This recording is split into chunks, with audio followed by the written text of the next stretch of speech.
ഭൂമിയുടെ ഉപ്പാണ്. മാത്യു 5:13. നീ ഭൂമിയുടെ ഉപ്പാണ്. വിശുദ്ധീകരണ ധ്യാനം നടത്തുന്ന നീ എന്നെപ്പോലെ വെണ്മയുള്ളതാവണം. എന്നെ നീ കഞ്ഞിയിൽ ചേർക്കുക. അല്പസമയം കഴിഞ്ഞാൽ നീ എന്നെ കാണുകയില്ല. ഉപ്പ് കഞ്ഞിയിൽ ചേർത്തു. വീണ്ടും കഞ്ഞിയിൽ നിന്ന് ഉപ്പ് എന്നോട് സംസാരിക്കാൻ തുടങ്ങി. സഹോദര, എന്നെ നിനക്കിനി കാണാൻ സാധിക്കുകയില്ല. നിനക്ക് രുചി പകരാൻ ഞാൻ എന്നെ തന്നെ ഇല്ലാതാക്കിയിരിക്കുന്നു. ഉപ്പ് വീണ്ടും എന്നോട് സംസാരിക്കാൻ തുടങ്ങി. സഹോദര, ഞാൻ ഏത് സാഹചര്യത്തിലും ലയിച്ചു ചേരാൻ തയ്യാറാണ്.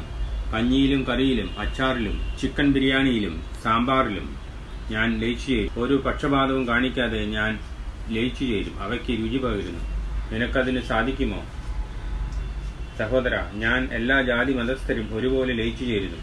ക്രിസ്ത്യാനിയിലും ഹിന്ദുവിലും സിന്ധിയിലും പഞ്ചാബിയിലും ഒരുപോലെ ലയിച്ചു ചേരുന്നു. ഏതു രാജ്യക്കാരിലും ഒരുപോലെ ലയിച്ചു ചേരുന്നു. ഞാൻ സാർവത്രികനാണ്. ഞാൻ ആരുടെയും മുഖം നോക്കുന്നില്ല. ഞാൻ എല്ലാവർക്കും എല്ലാവരുമാണ്. ഞാൻ ദരിദ്രരിലും ധനവാന്മാരിലും പണ്ഡിതന്മാരിലും പാമരന്മാരിലും ഒരുപോലെ ലയിച്ചു ചേരുന്നു.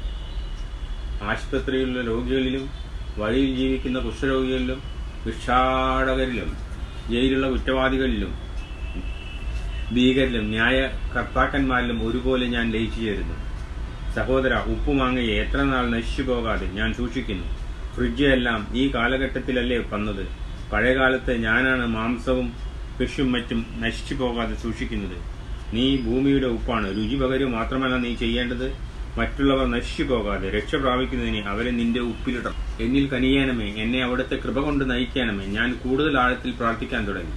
കൂടുതൽ ഉത്തരവാദിത്വ ബോധം തോന്നി. വീണ്ടും ഉപ്പ് പറയുകയാണ്. സ്നേഹിത, നന്ദി. യേശുവേ സ്തുതി.